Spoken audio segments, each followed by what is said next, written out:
एक ऐसे महान संगीतकार, गीतकार और संगीतकार जिन्होंने भारतीय संगीत को विश्व भर में मशहूरी दिलाई। जी हाँ, हम बात कर रहे हैं ए.आर. रहमान की, जिन्हें हम प्यार से ए.आर. रहमान के नाम से जानते हैं। उनका संगीत न केवल भारत में बल्कि पूरी दुनिया में दिलों को छूने वाला है। इस वीडियो में हम उनके जीवन के कुछ अनदेखे पहलुओं को जानेंगे, उनके करियर के महत्वपूर्ण पलों को देखेंगे और उनके संगीत के जादू में खो जाएंगे। इस वीडियो के जरिए हम आपको ए.आर. रहमान के विशेष प्रकार के संगीत, संगीतकारी और व्यक्तिगत जीवन के बारे में बताएंगे दोस्तों, जिससे आप उनकी विशेषता को समझ सकेंगे। बने रहिए वीडियो के एंड तक, क्योंकि हम जानने वाले हैं ए.आर. रहमान की इस अनकही कहानी को। सुरों के बादशाह ए.आर. रहमान का जन्म हुआ 6 जनवरी 1967 चेन्नई, तमिलनाडु में। जन्म के समय रहमान का नाम अरुणाचलम शेखर दिलीप कुमार मुदलियार रखा गया, लेकिन बाद में इसे बदलकर अल्लाह रखा रहमान कर दिया गया। ए.आर. रहमान का पूरा नाम है अल्लाह रखा रहमान। उनके पिता का नाम R.K. शेखर था, जो कि मलयाली फिल्मों में संगीत देते थे। इनकी माता का नाम कस्तूरी है। ए.आर. रहमान की शादी सायरा बानो से हुई और इस कपल के 3 बच्चे हुए, जिनके नाम खातिमा, रहीमा और अमीन है। उनके बेटे और उनमें खास बात यह है कि उनके और उनके बेटे की जन्म तारीख एक ही है, 6 जनवरी।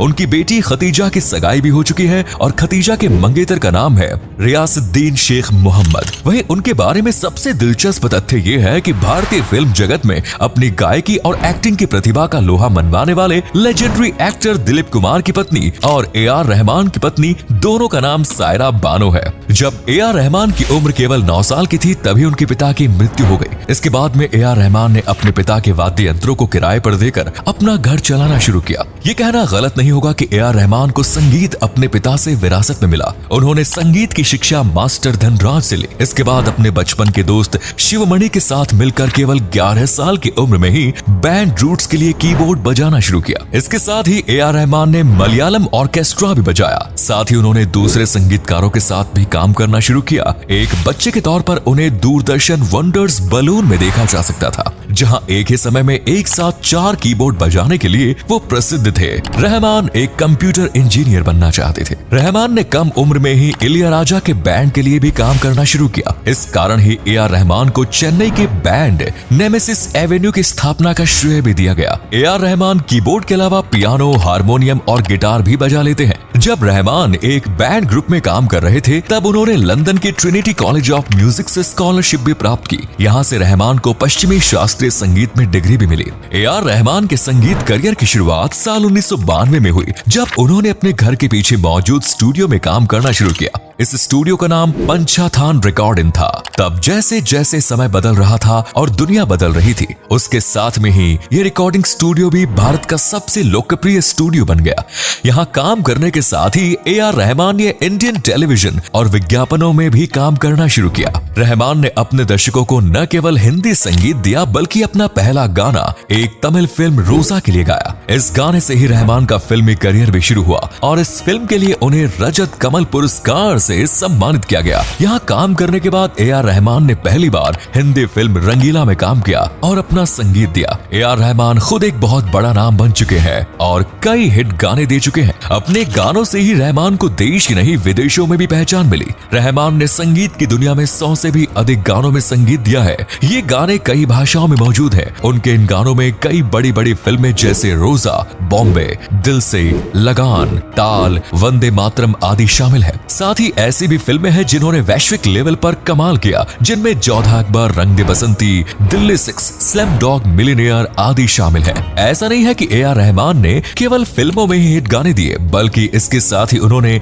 कई ऐसे सर्वश्रेष्ठ गानों में काम भी किया जिन पर पूरा देश गर्व करता है। ए.आर. रहमान ने देश की आजादी की 50वीं जयंती पर साल 1997 में वंदे मातरम नामक एल्बम भी बनाया, जो न केवल सफल रहा बल्कि इसके लिए रहमान की जमकर तारीफ हुई। एयरटेल की प्रसिद्ध धुन संगीतकार रहमान ने ही दी, जो कि दुनिया की सबसे ज्यादा डाउनलोड की जाने वाली टोन बनी, जिसे 150 मिलियन से भी ज्यादा लोगों ने डाउनलोड किया। डायरेक्टर भारत बाला के डायरेक्शन में बने एल्बम में जन गण मन में रहमान ने संगीत प्रस्तुत किया और उनके इस काम में भारतीय शास्त्रीय संगीत से जुड़े कई बड़े बड़े नामों ने भी सहयोग दिया। वे कई विज्ञापनों के लिए जिंगल लिखने का भी काम कर चुके हैं। 1987 में उन्होंने जिंगल लिखना शुरू किया। उनका पहला ब्रेक एल्विन की घड़ियों की नई ट्रेंडी रेंज के लिए था। उन्होंने 5 सालों में लगभग 300 विज्ञापनों में गाने लिखे। इस बीच उन्होंने शंकर, शिवमणि और जाकिर हुसैन जैसी प्रसिद्ध हस्तियों के साथ कलर्स एल्बम पर भी काम किया। यही नहीं, रहमान ने डांस कोरियोग्राफर प्रभुदेवा और शोभना के साथ मिलकर तमिल सिनेमा के डांसरों के साथ भी काम किया।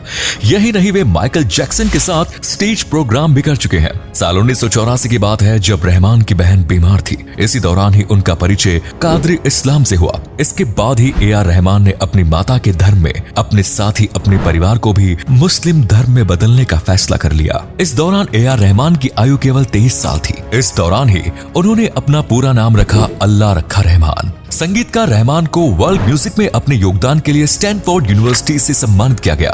यह अवार्ड उन्हें साल 2006 में मिला, जबकि साल 2009 में फिल्म स्लम डॉग मिलियनेयर के लिए रहमान को गोल्डन ग्लोब पुरस्कार मिला। यही नहीं, स्लम डॉग मिलियनेयर में ए आर रहमान को उनके संगीत के लिए ऑस्कर पुरस्कार भी मिला। लिम्का बुक ऑफ रिकॉर्ड्स 2007 में रहमान को संगीत के क्षेत्र में सबसे प्रसिद्ध भारतीय का अवार्ड दिया गया। एक ही साल में 2 ऑस्कर पुरस्कार जीतने वाले ए आर रहमान पहले एशियाई हैं। फ्रेंच टीवी ने अपनी प्रसिद्ध फिल्म बॉम्बे के लिए रहमान का ही थीम गाना लिया। ये भी उनके लिए अपने आप में विशेष सम्मान है। साल 2000 में उन्हें भारत सरकार द्वारा पद्मश्री से सम्मानित किया गया और वर्ष 2010 में उन्हें भारत सरकार द्वारा पद्म भूषण से सम्मानित किया गया। ए आर रहमान WHO के स्टॉप टीवी पार्टनरशिप के वैश्विक राजदूत हैं और वे भारत में सेव द चाइल्ड्स को भी बढ़ावा दे रहे हैं। इसके अलावा वो सिक्किम के पहले ब्रांड एम्बेसडर भी है। यह ऑस्कर विजेता संगीतकार देश की कला और संस्कृति के विकास में अपने योगदान के लिए सेशेल्स का सांस्कृतिक राजदूत भी है। भारतीय फिल्म के संगीतकार ए आर रहमान के जीवन पर एक किताब भी लिखी जा चुकी है। इस किताब का नाम A R Rahman the music storm रखा गया है। यह किताब रहमान के चाहने वालों के लिए काफी जानकारी वाली भी है। रहमान की इस किताब में उनके पिता आर के शेखर की मृत्यु से लेकर रहमान के बचपन एवं उनके संघर्ष और सफलता की पूरी कहानी है। नवंबर 2013 में उन्हें सम्मान देते हुए मरखाम ओंटारियो कनाडा की कुछ जगहों के नाम को उनके नाम पर रखा गया। जो कीबोर्ड रहमान बचपन में चलाते थे वो आज चेन्नई में उनके स्टूडियो में रखा गया है। अंतर्राष्ट्रीय सफलता के बावजूद रहमान ने दक्षिण भारतीय फिल्मों में गाना कभी नहीं छोड़ा। मीडिया रिपोर्ट्स की माने तो ए आर रहमान अपने एक शो के लिए 3 से 5 करोड़ रुपए लेते हैं, जबकि वे फिल्म के लिए और भी अधिक चार्ज करते हैं। ए आर रहमान की नेटवर्थ है 2050 करोड़ रुपए के आसपास। ए आर रहमान के सोशल मीडिया इंस्टाग्राम अकाउंट पर साल 2023 के अनुसार 7.8 मिलियन लोग फॉलो कर रहे हैं और वहीं इनके फेसबुक अकाउंट पर साल 2023 के अनुसार 24 मिलियन से ज्यादा लोग फॉलो किए हुए हैं। तो दोस्तों, ए आर रहमान से जुड़ी ये अमेजिंग बातें आपको कैसे लगी कमेंट्स में जरूर बताएं। वीडियो को लाइक करें और चैनल को सब्सक्राइब करें, पेज को फॉलो करें। धन्यवाद।